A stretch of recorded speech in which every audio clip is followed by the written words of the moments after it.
నాగమల్లేశ్వరి గారు, ఒక ఉత్తరాంధ్ర పరిస్థితి చూస్తే శ్రీకాకుళంలో 10 స్థానాలకు గాను రెడ్ జోన్లో 6 ఉన్నారు, ఆరెంజ్ జోన్లో 3 ఉన్నారు.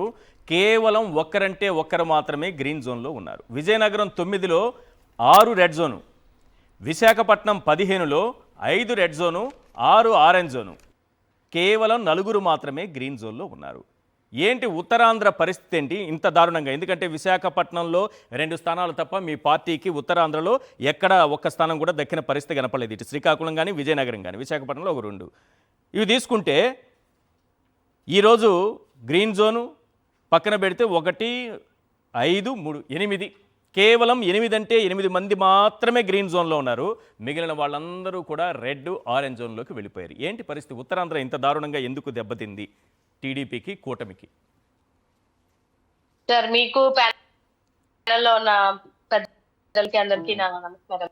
ఇవాళ ఉత్తరాంధ్రలో దగ్గరగా 34 సీట్లలో చూసుకుంటే ఆల్మోస్ట్ 26 మంది వాళ్ళ పనితీరు ఎలాగుంది. ఇప్పుడు మీరు చెప్పినటువంటి సర్వే గాని, ప్రజలు ఇచ్చినటువంటి రిపోర్ట్లు గాని బట్టి చూస్తే డెఫినెట్ గా కొంతమంది ఎమ్మెల్యేలు అసలు ఉన్నారా లేదా కూడా ఇక్కడ తెలియదు సార్. ఎస్పెషల్లీ చెప్తున్నా, అసలు వాళ్ళు ఉన్నారా, నియోజకవర్గంలో పని చేస్తున్నారా, అట్లీస్ట్ వాళ్ళ నియోజకవర్గం ప్రజలకు ఓట్లేసినందుకైనా వాళ్ళు న్యాయం చేస్తున్నారా లేదనేది వాళ్ళే తిరిగి ప్రశ్నించుకోవాల్సినటువంటి అవసరం ఉంది.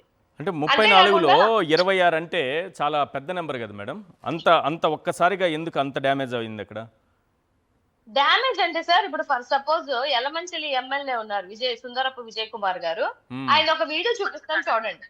మీరన్నట్టుగానే మీరు అంటున్నారు 18 నెలల కాలంలోనే వాళ్ళ నియోజకవర్గంలో ఉన్నటువంటి ప్రజలు ఎమ్మెల్యేలని తరుముతున్నారు అని అంటే ఒకసారి ఆలోచించండి. ఎంత ఇప్పుడు మీరు చెప్పిన లెక్కలు ఇవన్నీ పక్కన పెట్టండి సార్. ఒక నియోజకవర్గంలో వాళ్ళని ఏరి కోరి గెలిపించినటువంటి ప్రజలు 18 నెలల కాలంలోనే నియోజకవర్గాల నుంచి తరుముతున్నారు అని అంటే వాళ్ళ పరిస్థితి ఏంటనేది ఒకసారి ఆలోచించాలి. అలాగే ప్రస్తుతం మన హోం మంత్రి అనిత గారు, ఆవిడ్ని బల్క్ డ్రగ్ కి సంబంధించినటువంటి విషయంలో ఒక హోం మంత్రిని దగ్గరగా కొన్ని 2-3 గంటల ప్రకారం ఆవిడ్ని నిలబెట్టి అడిగి కడిగి అసలు దారి కూడా ఇవ్వలేనటువంటి పరిస్థితి. సో ఇలాంటి పరిస్థితిలో ఇంతకన్నా ఎక్కువ సీట్లు ఏం ఎక్స్పెక్ట్ చేస్తారు సార్? వాళ్ళు వాళ్ళ నియోజకవర్గాలలో భూదందాలు అడ్డగోలుగా చేస్తున్నారు.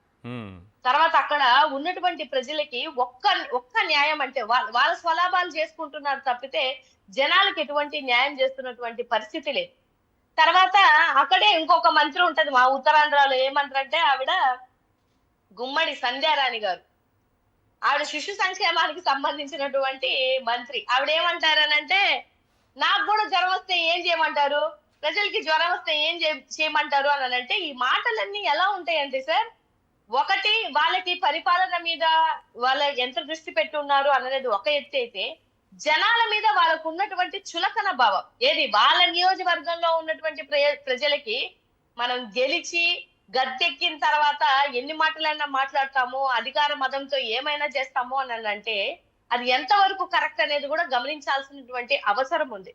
ఇవాళ ఉత్తరాంధ్రలో నిజంగానే చెప్పాలి అని అంటే మీరు అన్నట్టుగానే మాకు చాలా తక్కువ సీట్లు వచ్చాయి. గత కొన్ని ఎలక్షన్ లో చూసినా కూడా ఉత్తరాంధ్రలో మాకు మంచి నంబర్ లేదు.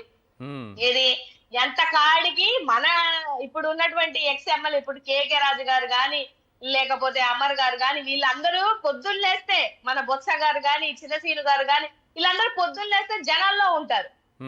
అయినా కూడా వీళ్ళకి మంచి నెంబర్స్ లేవు. కానీ జనాలు తరుముతున్నటువంటి వీళ్ళు 18 నెలల కాలంలోనే ఇలాంటి పరిస్థితి ఉన్నటువంటి వీళ్ళు ఎట్లా నెగ్గుతారని అనుకుంటారు సార్? ఇప్పుడు వాళ్ళు ఇచ్చిన మొన్న రీసెంట్ గానే వాళ్ళే టాప్ 5 ఇచ్చుకున్నారు సార్. టాప్ 5 ఎవరెవరు ఉన్నటువంటి 164లో టాప్ 5 లో ఎవరంటే, టాప్ 5 లో మన లోకేష్ బాబు గారు ఉన్నారు కానీ మన డిప్యూటీ సీఎం గారు లేరు, అనిత గారు లేరు.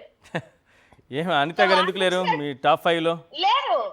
ఆవిడ ఎందుకు ఉంటది సార్? ఆవిడ ఎందుకు ఉంటది? ఇప్పుడు మహిళలకు ఇన్ని అగత్యాలు ఆడబిడ్డల మీద జరుగుతుంటే ఏ రోజన్నా వచ్చి ఆవిడ ప్రశ్నిస్తుందా? ఆవిడ నియోజకవర్గానికే కాదు, రాష్ట్రానికి ఒక హోం మంత్రి. ఆ పదవిని ఆవిడ ఎప్పుడైనా కూడా ఆవిడ గుండెల మీద చేసుకొని ఆవిడనే చెప్పమనండి, మనం ఎవరని చెప్పబడలేదు.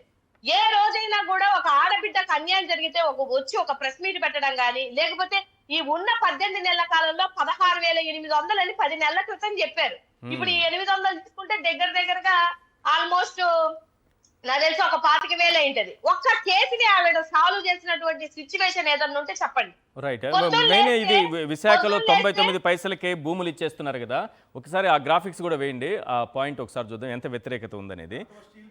స్టీల్ ప్లాంట్ అంశం ఈ రెండు కూడా ఉన్నాయి మేడం అక్కడ. ఏంటి ఈ రెండు అంశాలకు సంబంధించి చెప్పండి. నెక్స్ట్ పల్లా శ్రీను గారు, ఆయన పల్లా శ్రీను గారు గాజువాక ప్లస్ టీడీపీకి సంబంధించినటువంటి రాష్ట్ర అధ్యక్షులు.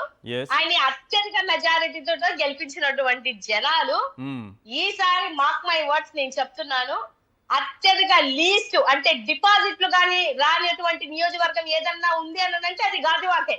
అందులో 1% కూడా డౌట్ లేదు. ఎందుకంటే 18 నెలల కాలంలో వాళ్ళు ఎంత మోసం చేశారు ప్రజల్ని. ఒకసారి ఆయన వెళ్ళి స్టీల్ ప్లాంట్ దగ్గర వెళ్ళి పరామర్శించి రమ్మనండి సార్, ఎక్కడికి వద్దు.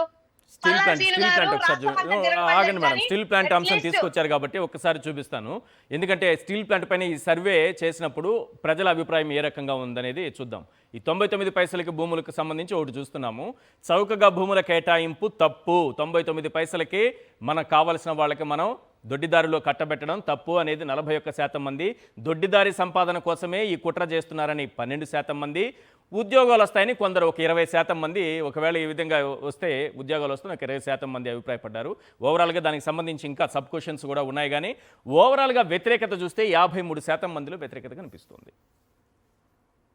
ఉంటది కదా సార్ ఇవాళ steel plant madam, steel plant చూడండి, కూటమి ప్రైవేటీకరణ ఆపేటటువంటి అవకాశమే లేదు. ఎందుకు అంత ప్రజల్లో లేకపోతే ఉద్యోగుల్లో అంత అసంతృప్తి ఎందుకు వచ్చింది? 40% మంది వీళ్ళు ఆపరు, వీళ్ళు ఆపే ప్రయత్నం కూడా చేయరు అని అంటున్నారు. ఏపీ అడగను కూడా అడగదని ఇంకో 20% మంది, 61% మంది అక్కడే ఉద్యోగులను వీధి పాలు చేయటం కోసమే ఇది చేస్తున్నారని ఒక 20% మంది, ఓవరాల్గా 81% మందిలో వ్యతిరేకత కనిపిస్తోంది.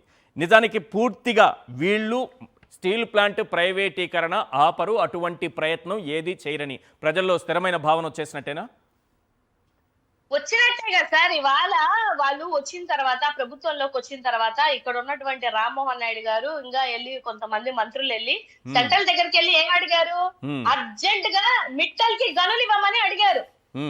ఒక్కసారి కాకపోతే ఒక మాట కూడా స్టీల్ ప్లాంట్ కి ఇవాళ స్టీల్ ప్లాంట్ లో లోపమే అంటే ఇబ్బంది ఏంటి సార్? గనులు లేకే కదా.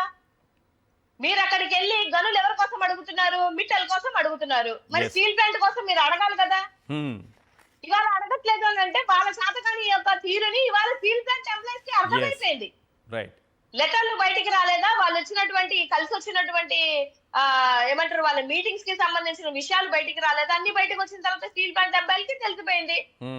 అప్పుడు అక్కడ ఉన్నటువంటి సెంట్రల్ మినిస్టర్ గారు చాలా క్లియర్ గా ఓన్లీ జగన్మోహన్ రెడ్డి గారు వల్లనే ఈ స్టీల్ ప్లాంట్ ఆగింది అని చెప్పేసి అక్కడ చెప్పినటువంటి కేంద్ర మంత్రి యొక్క ట్వీట్లు ఉన్నాయి, ఆయన మాటలు ఉన్నాయి. ఆ రోజు నమ్మలేదు. ఇందాక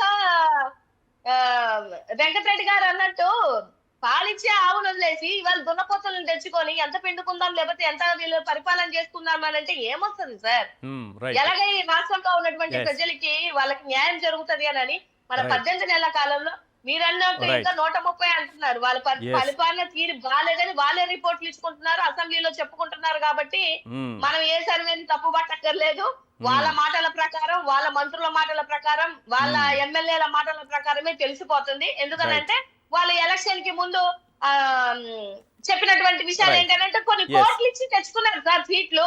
కొన్ని కోట్లు ఇచ్చి సీట్లు తెచ్చుకున్నప్పుడు మళ్ళీ దాన్ని వసూలు చేసుకునే ప్రాసెస్ లో ఉంటారు. కానీ ప్రజలకి న్యాయం చేస్తారు, ప్రజలకి ప్రజాస్వామ్యంలో వాళ్ళకి మంచి చేస్తారు అనేది నేనైతే అనుకోను సార్. రైట్.